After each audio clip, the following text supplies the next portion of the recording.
I get asked all the time why so many of us are suffering from anxiety.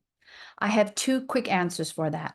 The first one is that anytime we've experienced a stress or a trauma in our lives, it can be as big as growing up in a home where you didn't feel safe, or an accident that you had, or a conversation you had with your best friend on the playground where she didn't want to play with you anymore when you were in kindergarten.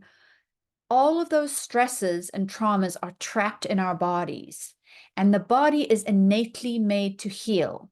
So anytime the body sees an opportunity to heal, it will bring this stuff up that is trapped inside of us.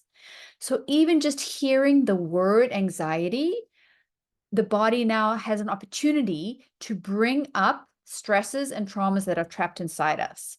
And I don't know, a few years ago, we never really talked about anxiety much. Now it's mainstream, it's in the mainstream everywhere. You hear the word everywhere. So now our bodies are being alerted to anxiety, which we weren't in the past.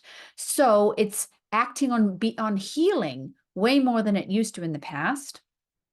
The second reason that's very important to remember is that as a culture, we are not taught how to process our anxiety. So we mostly just shove it down. If you're riding your bike and you fall off your bike and you have an accident, unless you know how to sit and process it, most people would just climb back on their bike. Maybe they're embarrassed, or maybe they're in an area where you can't sit down and process it. But if you ride off on your bike and you don't take the time later, or the time when the accident happens, to process it through your body, something we're never taught, that stress will stay trapped inside of you. And then again, when you just say the word anxiety, that stress will see an opportunity to come up out and heal.